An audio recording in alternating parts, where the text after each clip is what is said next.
Hello and welcome to Brickwall Unplugged, and Happy New Year's, everyone. If you missed it, over on my main channel, Brickwall Pictures, I just put out two real big videos going through all of the video games that I played this year, and then another one going through the best films that I saw this year. This live stream is to go through everything else because I covered, I think, 27 movies in that best films I saw in your list, but I watched 201 is the number. I'm going to go through all of them right now. I keep them all in this little book. I write them down right when I watch them. And we're starting at the beginning of the year. I'm just going to get right into it. In January, the very first thing I watched this year was This Place Rules, which was that HBO documentary thing from the Channel 5 guy, aka the All Gas No Brakes guy, aka the guy who got canceled immediately after the documentary came out and then disappeared for like the rest of the year. So yeah, I haven't watched anything he's done since, but I think he started putting out videos again. Okay, then I watched X and Pearl. I watched those two back to back in a double feature, and I enjoyed both of those. I'm looking forward to Maxine, and I might try to get a Ty West tier list out around the time that Maxine comes out. Then I watched The Menu. Then I watched I Literally Just Told You, the second series. That's a British UK game show hosted by Jimmy Carr, and there's been some funny stuff on there. That's the kind of thing that I watch like while I'm playing a game or while I'm painting or something. Like, you pay very little attention to it. Then I finally watched Better Call Saul season 5. Finally finished off Better Call Saul. Late to the party, but loved it. It's fantastic. Then I went back and finally watched an old classic, Bridge on the River Kwai. Then I watched Ozark season 4, and I did not like it. Better Call Saul ended on a great note. Ozark ended on a really, really bad note, I thought.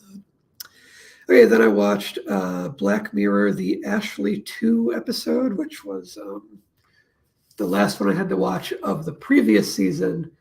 And I actually shot a whole Black Mirror tier list, and then they did a new season before I could edit it and cut it together. So maybe I'll revisit that at some point, because I did watch the new Black Mirror season later on. Anyway, then I watched Smithereens as well. Actually, those are 2 Black Mirror episodes. Then I watched All Quiet on the Western Front, the new one, and I loved it. I've talked about that a couple times on this channel and over on my main channel. Then I watched The Naked Lunch, one of the last Cronenberg movies I had left to watch. This one was hard to find, but I finally got my hands on a copy and watched it. Then I watched White Noise. Then I rewatched Twin Peaks: The Missing Pieces, which is mostly like a ton of cut material from the Fire Walk With Me movie. Basically, David Lynch shot so much material for that movie that got cut that there's an entire lengthy feature-length compendium of deleted scenes and alternate material and whatnot.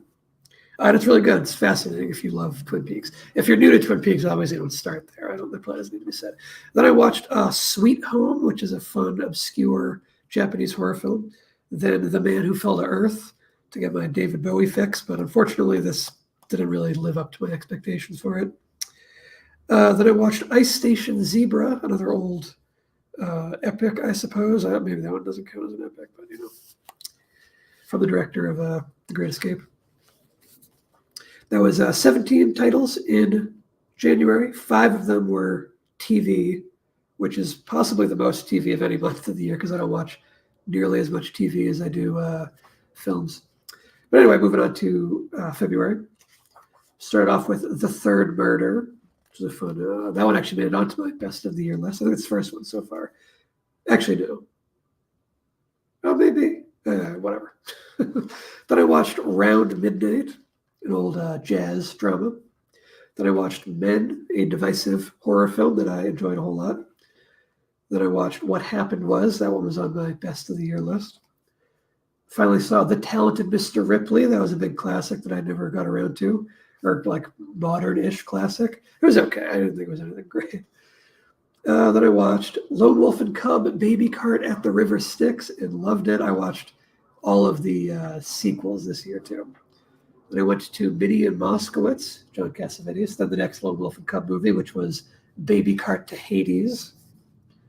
Then I watched Stavros Halkias' stand-up special, his older one. He just had a new one come out that I haven't seen, but this was his first one, the one that he released straight on YouTube. It was pretty funny. Then I watched the next Lone Wolf and Cub, Baby Cart in Peril. Then Marathon Man, another old classic I hadn't seen. And then Nude Tuesday, which was a Jermaine Clement movie where they did all the dialogue in a made-up gibberish language. Very interesting, very unique film, but not a good one, I wouldn't say. Okay, into March, the next Lone Wolf and Cub, I watched In the Land of Demons, or Baby Cart in the Land of Demons, I should say. Then I watched Series 1 of Wellington Paranormal, which is connected a little bit to What We Do in the Shadows. It's kind of like another TV show in that universe. The two main characters of Wellington Paranormal are in the What We Do in the Shadows movie in a very small role. Anyway, Wellington Paranormal is pretty good. It's not as good as What We Do in the Shadows, but it's very funny in its own right. It has a really bad pilot, I would say. I almost just gave up after the pilot, but I gave it another episode. It immediately improves from episode 2 onward, as a lot of shows tend to do for whatever reason. Okay, then I tried watching 1883, which was my first experience in the Taylor Sheridan TV universe. He's the guy who does Yellowstone and its million spinoffs. I started with 1883 because I think it's the oldest one. I was like, I'll start at the beginning. And I did not like it one bit. I like the setting. I love a good Western, but this just was not my tempo. I gave up on that one after 3 episodes. Yeah, I didn't like it. Then I watched The Night House, then Hardcore, the old Paul Schrader Hardcore, then Stereo, which is an early, I guess, mid-length film from David Cronenberg. It's not quite a feature, but it's very long for a short. I think it's like 40 minutes, 50 minutes, something like that. Then I saw John Wick Chapter 4 all the way on March 8th. It didn't come out till later, but I had a press screening of this one. Fantastic. Then I watched Triangle of Sadness, and I made a video essay about that over on my Brickwell Pictures channel. Then I watched Accident Man to get my martial arts fix. Then I finally caught up on Atlanta, but only season 2 still. I'm obviously very far behind on the full. Like I said, I'm slow about TV. Then I watched Ambulance and hated it, the Michael Bay movie. I thought it sucked. Then I watched Pedicab Driver, an old Sammo Hung kung fu movie. Great fight scenes, terrible plot, and really, really ineffective humor. So very mixed movie overall, but the action's great. Then I watched Righting Wrongs, another martial arts movie. Then Wanda, which I will be doing a video on soon. Then I rewatched Steak, the Quentin Dupieux movie, because I was showing it to a friend of mine. Then I watched Skinny Tiger, Fatty Dragon, another Sammo Hung movie. This one was even worse than Pedicab Driver. Pedicab Driver is still worth watching for the action. This one also has some good action, but it's much, much worse on a narrative level. And the characters are so unlikable, especially Skinny Tiger, who's the one who's not played by Sammo Hung. I think he's played by Carl Naka, I think is the actor's name. His character was awful. Hated watching him. Okay. Then I watched the last Lone Wolf and Cub movie, White Heaven and Hell. Then I watched Furious for a video on Fat Samurai Guy's channel, and I hated it so much. It was such a nightmare to go through. That movie was awful. Then I rewatched Goodfellas, again showing it. I had a friend stay with me throughout the end of March and all of April.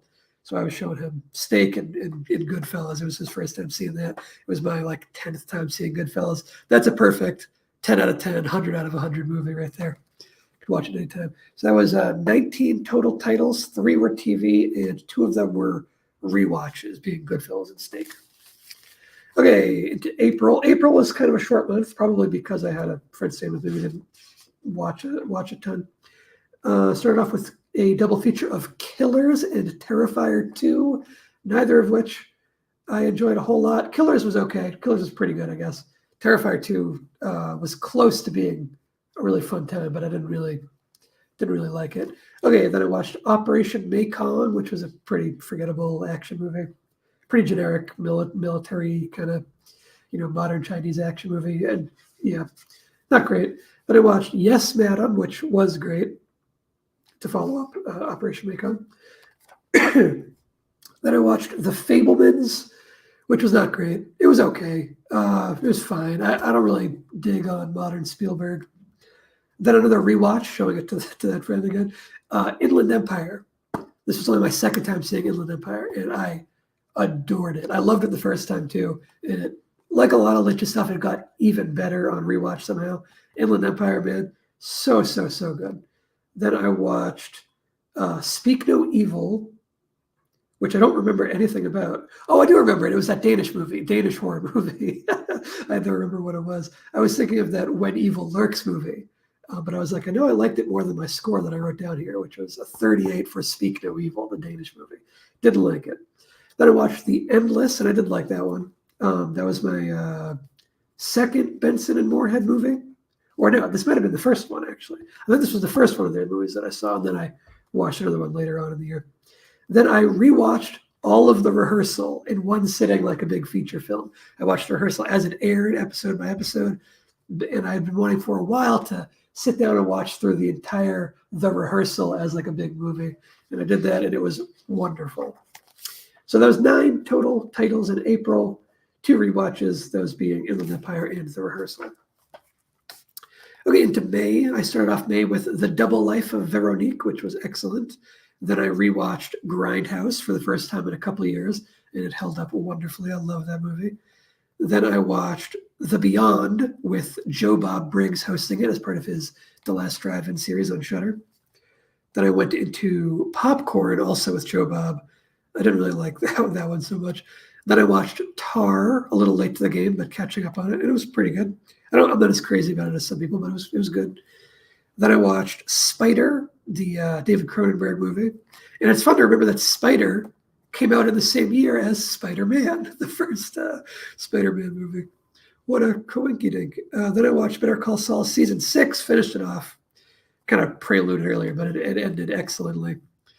Then I watched The Sun, and I disliked it enough to do a whole video about it. Then I watched season 1 of The Simpsons. I'm real behind on that. But yeah, I finally watched season 1 of The Simpsons. And I started season 2, and I've still yet to finish it all these months later. Then I watched season 4 of Barry and season 4 of Succession. Both very good. Succession, oh my God, is that show good. That show continued to get better and better and better every season. After starting out unbelievably good with season 1, and it just ratcheted up brilliantly. Then I watched Too Late Blues and Gloria, finishing off my John Cassavetes viewing experiences. That was 13 titles in May, 1 rewatch, 4 television. Okay, into June. I started off the month with Lady Bloodfight, which was no good at all, but I do think Amy Johnstone is a good martial artist, and I hope she gets other leading roles, but this was not a good movie. Bad script, too low budget for what they were trying to do. But, I think she's a good lead, and I think she has real potential as an action star if she gets better material to work with. Then A Child Is Waiting, another John Cassavetes. Then I went to Crazy Samurai Musashi, which has such a good premise and is such a disappointment. It does not at all deliver on one guy sword fighting hundreds of people in a single take. That's such a cool premise, and they couldn't pull it off. They just failed to deliver. It's a tall order. They did not deliver. Okay, then I watched Aparajito, the second of the Apu trilogy, and I'm looking forward to seeing the third eventually, but I have not yet at this point. Then Love Streams, more John Cassavetes, fantastic. I did a big John Cassavetes video essay over on my Brickwell Pictures channel, and I will be doing a John Cassavetes tier list on this channel eventually. Then I watched The Decalogue 1. I don't know if I wrote down all of the Decalogues individually. I think I did. I still have a couple left. I didn't want to burn through them too quickly because they're so good. Then I finally saw The Dirty Dozen. That was a big classic I'd never seen. Finally got around to it. Then I watched Madame Butterfly, which was, again, one of the only Cronenbergs I had left to watch. And again, very hard to find. Madame Butterfly was even harder to find than Naked Lunch, but it was really, really good when I finally got around to it. Then I watched Machine Gun McCain, not John Cassavetes directed, but John Cassavetes starring. And it does also feature his frequent collaborators and his wife, Jenna Rollins and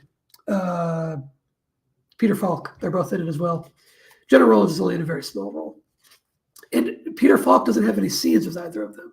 They're both in the movie. Him and John Cassavetes are the two main characters, and they never share the screen, which is a little letdown, missed opportunity. Then I watched Tampopo, which was great. Then I went straight into a short film about love and a short film about killing. I watched those back to back. Both excellent. A short film about killing, I think, is one of Kieslowski's best. Then I finished The Last of Us, the first season of that. It was very good. As a huge fan of the games, they did a great job at adapting that. Then The Decalogue 2. I kind of watched them out of order because a short film about love and about killing are, I think, technically the Decalogue 4 and 5, or they're at least somewhere in the Decalogue, and they were expanded episodes of that. So I kind of went a little out of order, but then I went back to Decalogue 2, which was probably my least favorite Decalogue installment of the ones I've seen thus far, but it was still quite good. Then I watched Red Rocket, Sean Baker's latest. Then Decalogue 3. Then I watched the start of the newest Black Mirror season, Joan is Awful, and I didn't watch the rest of that season until like the very end of the year because I didn't have Netflix most of the year.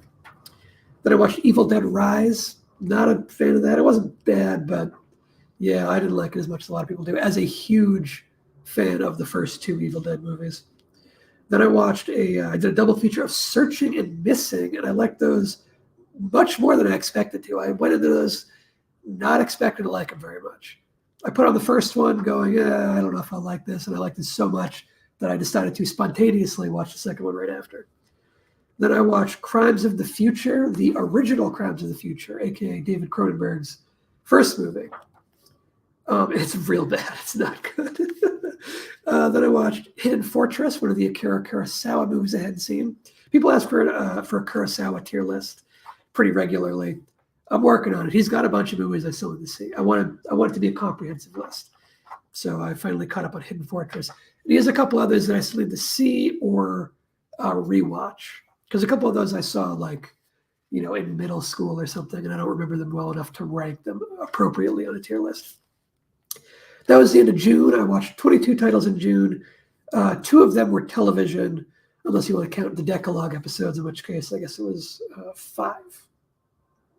Well, if you count the short film about love and killing, then it's 7, I suppose. But those are feature films. Come on. Okay, into July. I started the month with Women Talking, which that was pretty good. Then I watched one episode of the Alfred Hitchcock Hour, which was the episode of Murder Case, which is one of, I think, 2 or 3 episodes that John Cassavetes was in. This one he's in with Jenna Rollins. They did an episode together. And it was okay. It was honestly pretty generic and cliched. Then I watched The Rider, which was Chloe Zhao's big breakthrough movie before Nomadland. I think she has one other movie called Songs My Brother Taught Me or something like that. I might be mixing that up with that Roy Anderson movie, Songs from the Second Floor. I haven't seen that one yet, but The Rider was really good, and I will check out her other one eventually. I have no interest in The Eternals or whichever Marvel movie it was that she made. Then I watched The Fugitive, which, believe it or not, was a first-time watch, even though that's like one of the biggest, most talked about movies ever. Then I rewatched Raiders of the Lost Ark because The Fugitive put me in a Harrison Ford mood. Also, this was around the time that the new Indiana Jones came out, and I didn't go see that. I'll maybe watch it eventually. I'm honestly not too interested in it, but all the hype for it, all the press and coverage for it did make me a little nostalgic to rewatch the original Raiders of the Lost Ark, which I went and did. Then I watched Infinity Pool, which I liked more than a lot of people seem to. I enjoyed it a whole lot. Then I watched The Last Boy Scout for the first time, and I did not like it at all. I found that a big disappointment as a fan of lots of Shane Black's movies of that type. That one didn't work for me. Then I watched The Predator. Speaking of being disappointed by Shane Black, very disappointed by him in The Predator. Huge letdown. But I went in with very low expectations because that one did get trashed when it came out. I let it sit for a while, for a couple of years. Still hated it when I went in. Then I watched In the Shadow of the Moon, which was awful. That's one that I wouldn't have watched unless I had it like assigned to me for work. I had to write an article about it for Looper, and it was real bad. Then I watched Breakdown, the old Kurt Russell movie. And then I watched The Salvation, a Mads Mikkelsen Danish Western. There aren't a whole lot of Danish Westerns out there. In fact, this might be the only Danish Western. It was okay. It's a little generic, but it's okay. Mads Mikkelsen is good, like always. Then I watched Shaitan, which is a new French extremity film starring Vincent Cassel. And I like the new French extremity. I like Vincent Cassel, but Shaitan was awful. It is total trash. Then I watched Scream 6. I talked about that a little bit on my scripted year-end recap video over on the Brickell Pictures channel, if you want to hear my thoughts on Scream 6. Then I watched Clear Cut and Interrogation, which I also talked about in that same video. Interrogation gets a huge recommendation from me. That was 15 titles in July, one rewatch, one TV, which was that Alfred Hitchcock episode thing. Oh, I also watched Star Whackers in this month, which I made a big-ass video about over on my Brickwell Pictures channel. Star Whackers is in here. I didn't really count it as a movie, so it doesn't factor into the metrics because I think it's a stretch to call that a movie. Okay, into August. I started off August with season 1 of Premier League Poker. Yeah, I watched a poker television show, and I also watched season 2 of Premier League Poker this month as well. I stopped watching at that point because I feel like I was wasting way too much time watching old poker television, but it was entertaining enough. Okay, then I watched Millionaires Express, which was another old Sammo Hung movie. That was kind of hard to find. I ended up only being able to track it down on the Internet Archive, but it was pretty good. It got better as it moved along. It started out pretty rough, but it improved deeper into it. It had a really good third act. Okay, then I watched The Girl Next Door, which I watched right after reading the book, and I enjoyed the book a whole lot. The film I did not like at all. It was very, very poor adaptation, very poorly made. Then I watched Sisu, a little disappointing. Then I rewatched Star Whackers for that video. I watched it live on camera. You can see my live reaction to Star Whackers if you go over to the Brickwell Pictures channel. Then I watched Firestarter, which was, I thought, a rewatch, but it ended up only being a partial rewatch because I'm pretty sure I had never actually seen the entire movie. I'd only seen like bits and pieces of it on television. So I think this was my first time seeing the entire thing front to back. It's okay. It's not great, but it's not bad either. Then I watched Bring Me the Head, Bring Me the Head of Alfredo Garcia, which was really good. Then I watched Babylon, which was pretty good, I thought. Then I watched Series 1 of Outsiders, which is a David Mitchell hosted, I guess you could call it a panel show, but it's more of like the Taskmaster sort of thing, where it's like a little more involved and complicated than a typical panel show, like What I Lie to You, another David Mitchell one, where it's more like a pub show where they're just sitting around doing, bits. So it's a little more complicated than that, but it's fun. I liked it. Then I watched, speaking of What I Lie to You, I watched What I Lie to You Series 16. Then I watched Smoking Causes Coughing, another Quentin Dupieux joint. Then I caught up on season 3 of What We Do in the Shadows. Then I watched Enemy of the State, which was another like partial rewatch of the one that I had seen on television in the past, but didn't remember a whole lot of. It was okay. Then I watched Marcel the Shell and loved it. Excellent. Then I watched Broker and Poetry, a Lee Chang-dong film. There was 17 titles in August, 5 TV, and a couple of partial rewatches. Okay, into September, I started off the month with One False Move, which was okay. It's pretty good, I guess. Then I watched Justified City Primeval, the not quite a reboot, just like a new Justified that is not following in line with its with the previous season. It's got Raylan Givens, but otherwise it's like a pretty different show. I have a lot of thoughts on this, and I actually wrote them in a Letterboxd review because for whatever reason, this is one of those sporadic TV shows that gets added to Letterboxd and they don't take down. I don't know why some shows are on there, but most aren't.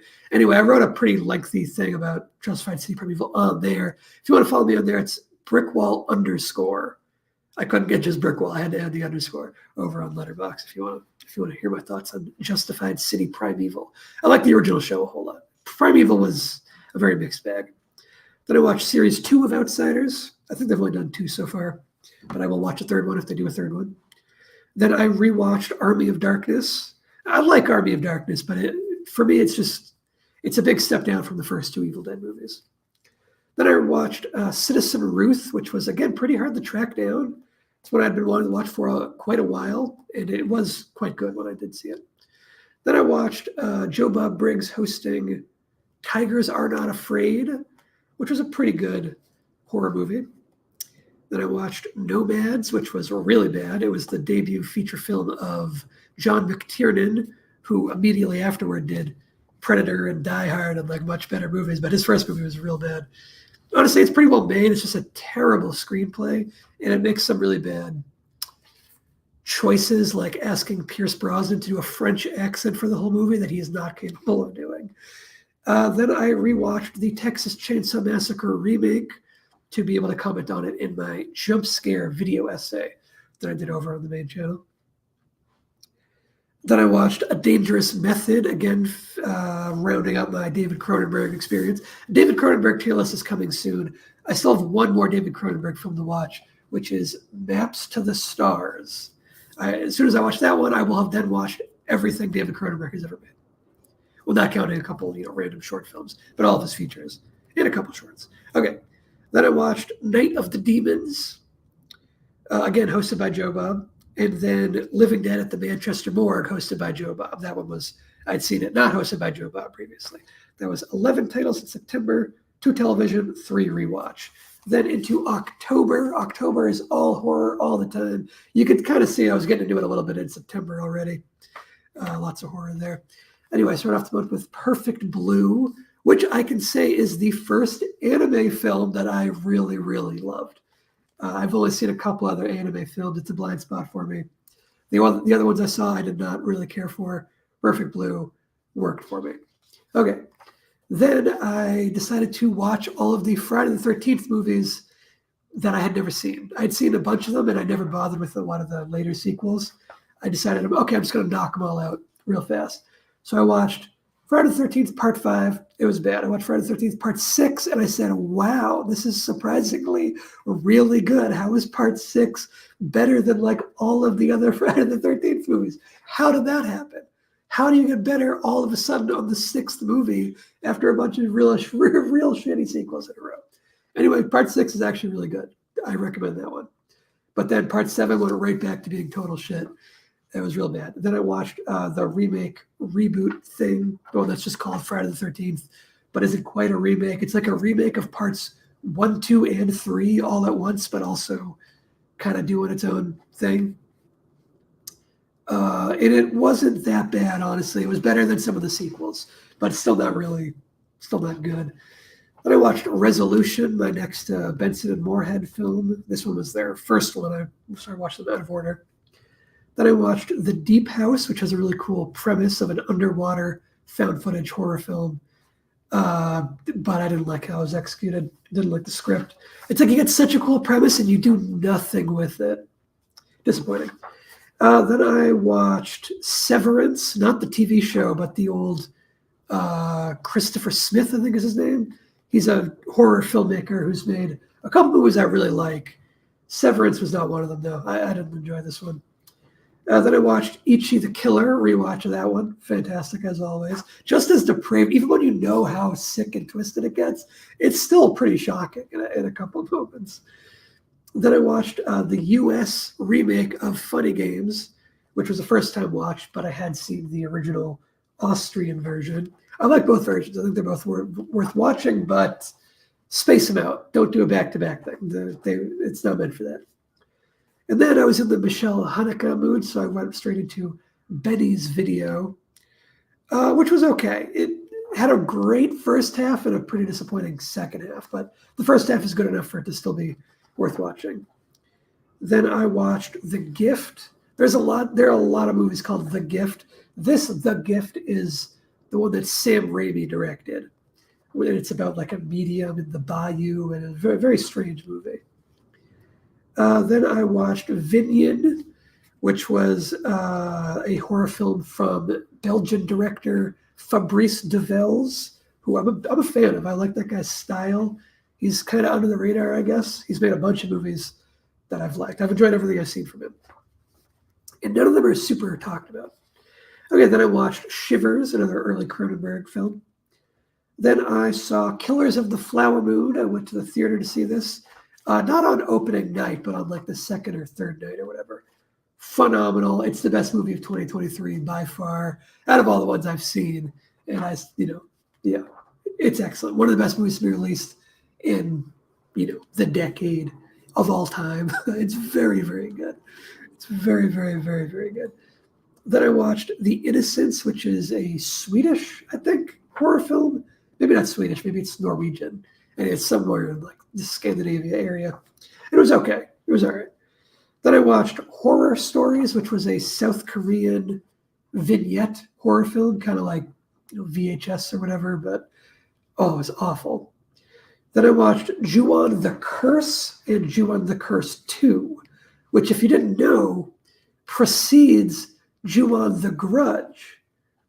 I mistakenly thought, and I think a lot of other people thought, that whole series started with Ju-on the Grudge. That was the one that everyone saw. That's the one that was remade. But there were two movies before it, Ju-on the Curse and Ju-on the Curse 2, both made for TV movies that set up the whole lore and mythology of that franchise. And then The Grudge is just the first one that was theatrically released. And when they did the American remake, they skipped to that third movie because it was the more popular one. Anyway, they're both okay. If you're a fan of The Grudge as like a series or a mythology or whatever, they're worth going back and checking out. Look on YouTube for a combo cut of the two movies, because that's the best way to watch them. If you watch them on their own, Ju-on the Curse 2 is like 50% reused footage of the first movie. So it's a big old waste of time. If you watch the combo cut, they take care of that issue. And they just combine them into one package that's about 2 hours long. And it flows pretty seamlessly. Okay, then I watched Question Team Series 2, which is a British comedy panel show hosted by the great Richard Ayoade. Then I watched When Evil Lurks. And then I watched The Sacrament, which I did not like. Then I watched Visitor Q, another Takashi Miike movie. One of his most fucked up, which is really saying something for Takashi Miike. Then I watched VHS 85, the new one. I thought it was pretty good, actually. I liked it more than a lot of the other VHS movies, and more than a lot of people seem to like this particular installment. This one seemed to get more hate than a lot of the other VHS movies, and I don't really get why. I thought it was doing some more creative and interesting things than a lot of the other ones. Anyway, then I watched Happiness in the Katakuris, which I just earlier today finished writing a video about. So check on the Brickwall Pictures channel for a video about the Happiness in the Katakuris in the near future, probably in January, I think, maybe in February. Then I watched, what the fuck did I write here? The Last Broadcast. I couldn't read my own handwriting. I watched The Last Broadcast. Oh, this is Halloween night now. I do a horror movie marathon every October. I always try to get as many movies as I can. I optimize the day. I pick out my runtime way, way, way in advance. I started off Halloween night with The Last Broadcast. Then I went into The Face of Another, which I made a whole video about over on the Brickwall Pictures channel, called The Face of Another is Essential Cinema. That's that video. Then I watched Evil Dead Trap, which was quite good. Then I watched Marabito, then Trouble Every Day, Talk to Me, No Roy the Curse, Frontiers, and Skinamarink, was the end of Halloween night for me. Oh, and I wrote down 2 movies that there's an airplane going overhead. I will pause for 1 second. But there are 2 other movies that I forgot to write down the date. But I also watched Habit with Joe Bob hosting, which is an obscure little indie vampire flick that I actually didn't really like, but it's respectable. It's doing different things. And then I also rewatched Young Frankenstein at some point in the month.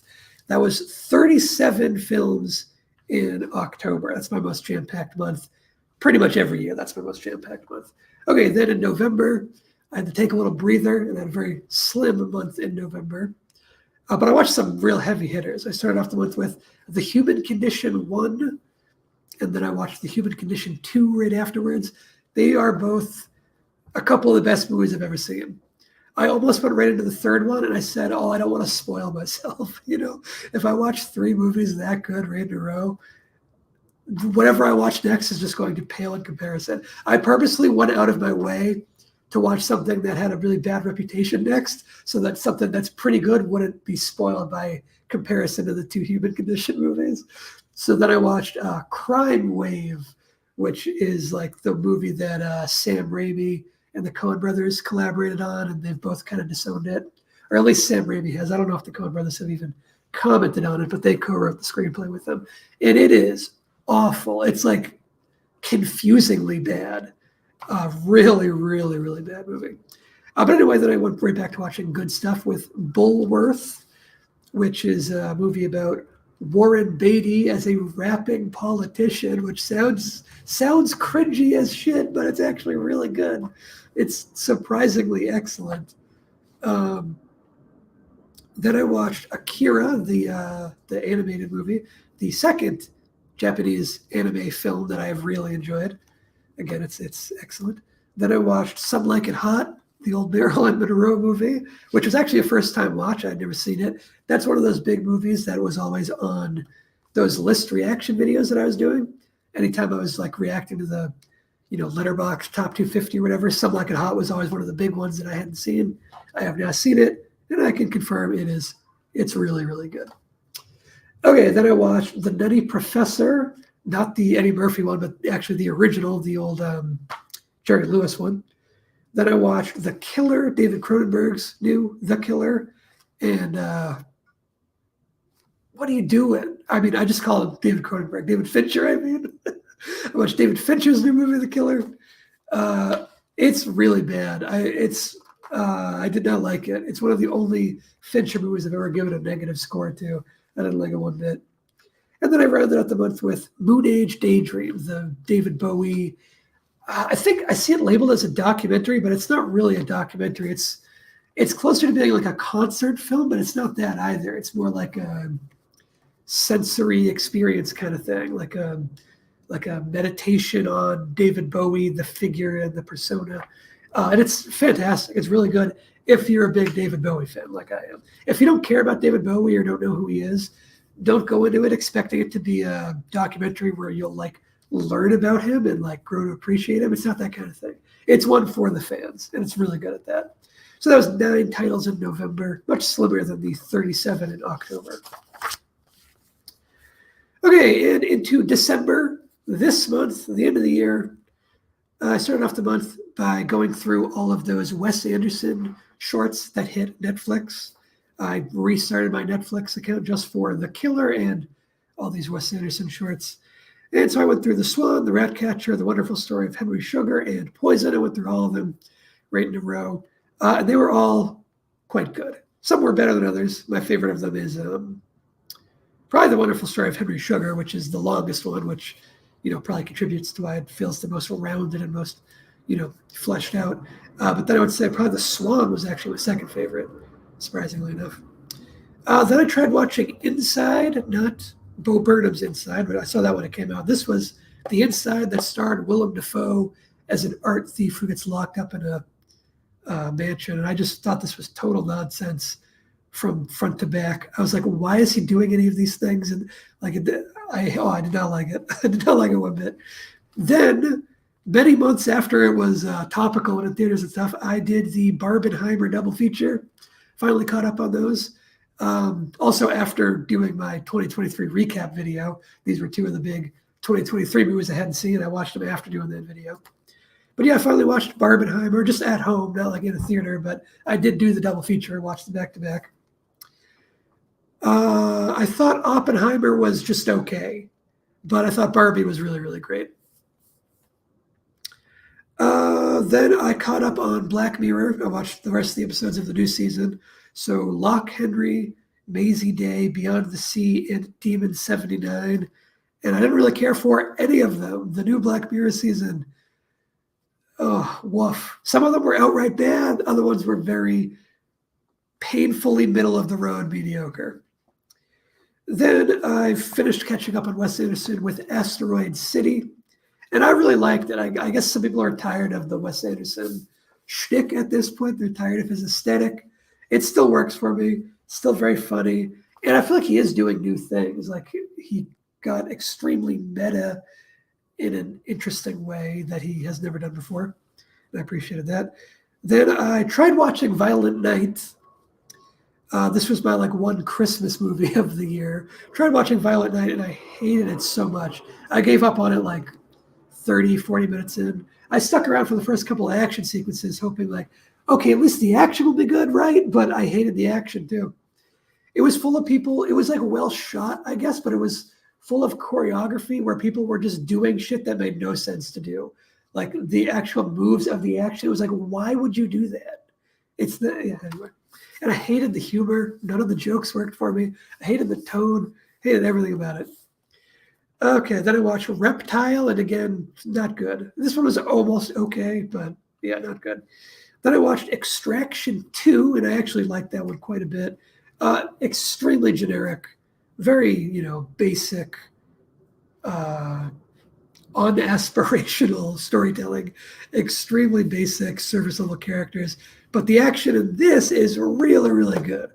Extraction 2 is really good action. Sam Hargrave, the director of both Extraction movies, is a fantastic director when it comes to action sequences, and I hope he gets better scripts in the future. And, the script isn't bad. It's just very, serviceable.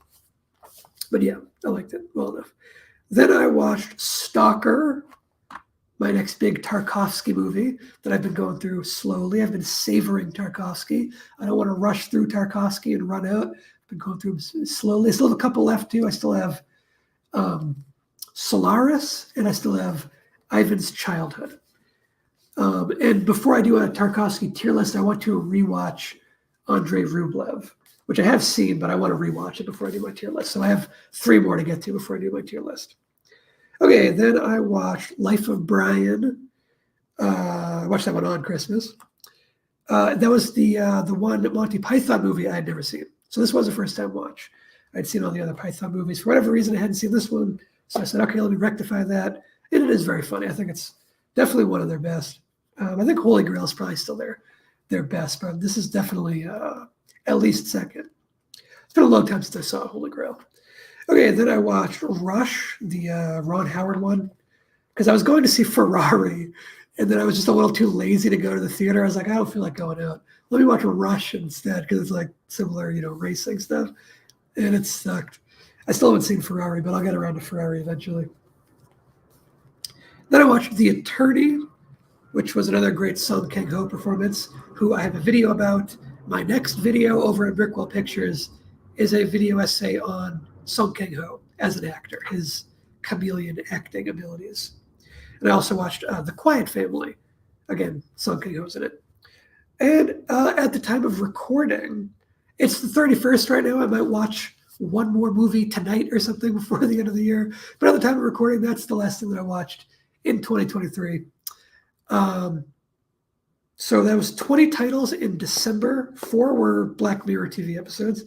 And the grand total for 2023 is 201. It's in the title of the video. I counted up before starting the live stream. So yeah, 201, which is less than past years. Last year's, I double checked, and it was 250 or something. So quite a bit less. And I think in the years before that, it was even higher. So I'm slowing down, I guess, a little bit, whatever that means. Anyway, yeah, lots of videos coming in the new year. I have, so the next video will be a Song Kang-ho video essay, followed by a video comparing The Quiet Family and The Happiness of the Katakuris. That's coming up right after the Song Kang-ho video. And I'm still chipping away at my personal top 250 films of all time list. I might get to that third of the year. I've now been working on that video, compiling that list for I think like 3 or 4 straight years. Not like working on it all the time, obviously, but adding new movies to it, changing the order around, doing my little write-ups for each movie. It's in the works. It's actually pretty close to being done. But as I keep seeing movies, like I just saw Stalker on Christmas Eve. Now I got to go add Stalker to my top 250 because it's good enough. It's definitely in there. That's why that list takes forever to finish, because it's a constant work in progress. And I have to just pull the trigger and put that list together and put it out there and accept the fact that, you can never see every film in the world. It's always a work in progress. So it will be my list for, I guess, 2024. I have in my video script that's a work in progress that it's my list for 2023, and obviously that didn't happen. But anyway, Happy New Year. Go watch some movies, have a good time, whatever. Stream's over. So long. Bye.